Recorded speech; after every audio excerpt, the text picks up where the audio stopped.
Thank you for joining me. For those that don't know, who are you and who do you play in this film? I am Tori Durin, and I am playing Sailor Moon / Serena. So what attracted you to this film?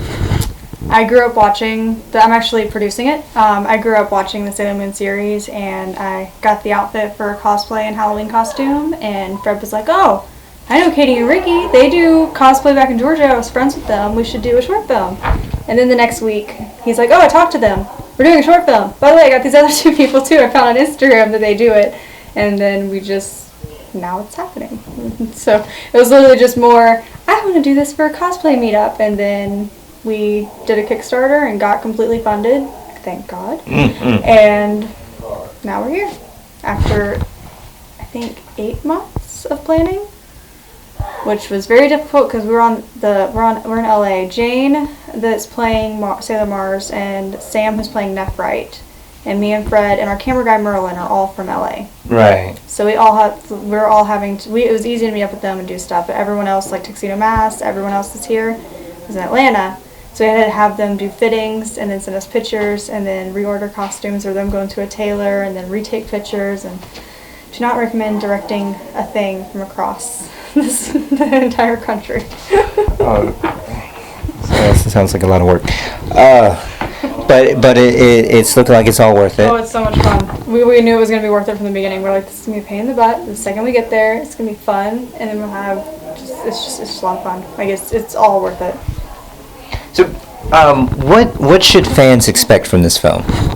Well, we're doing an original script, so it's going to be a full original monster, full original thing, but with the same, and we updated the age to make it more age appropriate, because for true Sailor Moon fans, they know they're supposed to be like 13. Right. And we can't pass for 13. That, and it's just, the outfits, we just don't feel they're age appropriate. They're short even for us. So we're like, okay, we'll just age them up to college. So there's going to be pretty much the Sailor Scouts are in college, which we know they all didn't go to the same school in the anime, but we're going to have them be in the same college. It's supposed to be, it's not canon to the series because we're doing our own storyline, but it's still going to be at the same kind of the same characters. The characters will be the same. We're just putting them in our own little universe of Sailor Moon. Bringing Sailor Moon to the real world where it's not too cheesy. Right. Just enough cheese. just enough 90s cheese to the point where you're like, this is nostalgic, not, oh god, they ruined my childhood. Because there's a very thin line that we're tight roping. I feel you from what I remember watching back in elementary school.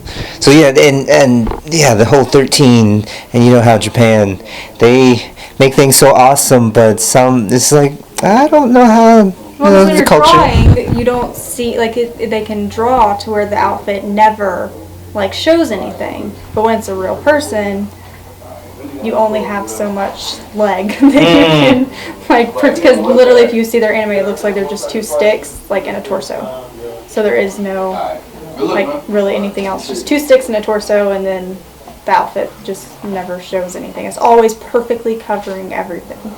But real world, you have to bobby pin everything, so I guess it's just easier to work with just saying they're in college than, because at least they're all 18 and up. True. Oh man. So for those that are still new to you and your work, how would fans reach out to you and support your work?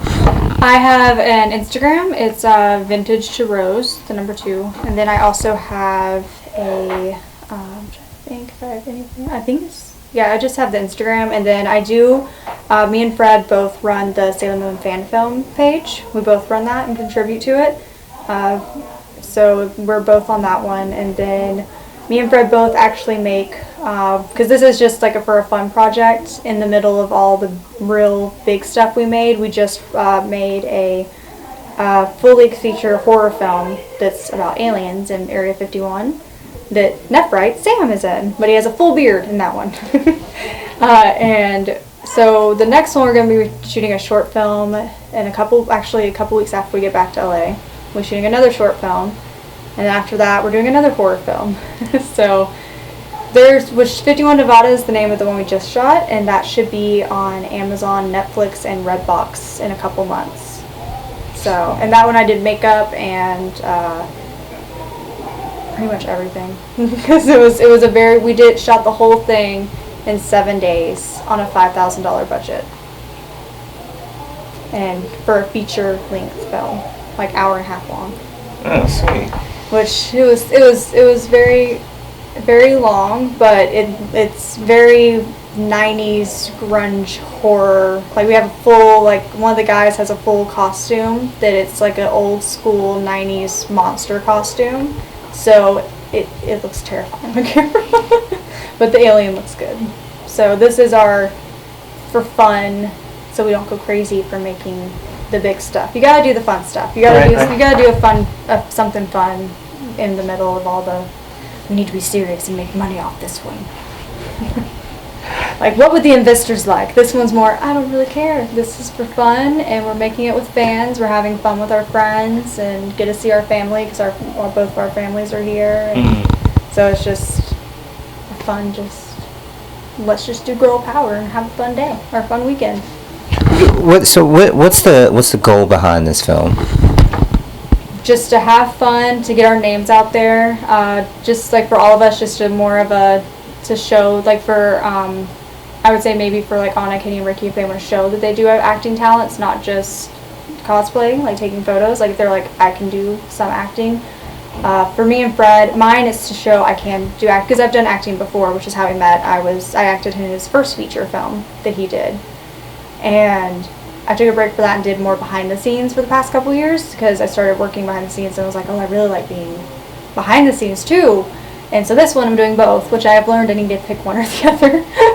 Which I feel like everyone kind of learns that the hard way. You can't be in front of the camera and behind the camera. You can't control everything.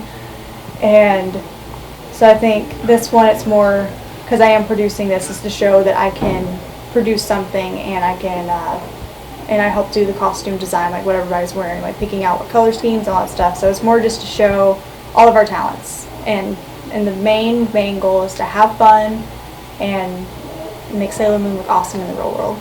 Because some of those films we have seen that are live action, they're good, but there hasn't been one made with like the CGI, because Fred does it professionally, like for his job. So he has the technology where he can actually make it look magical. I've seen some of Fred's work prior to, so I knew offhand. I'm just like, yeah, he's gonna do the special effects justice. All that stuff on YouTube, that's like years old too. And you mentioned that. Yeah, so that's like baby Fred. That's like Fred back when he was in his mid-20s, and now he's like 30. So he has like way more experience. Like, he made 51 Nevada. There's a spaceship that is literally in the middle of the road, crashed, and it looks like it's a real spaceship there.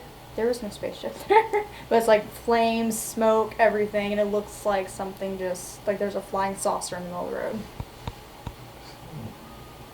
Hey fanboys, hey fangirls. If you enjoyed the video and you want to see more, click that subscribe button, and don't forget to ring the bell.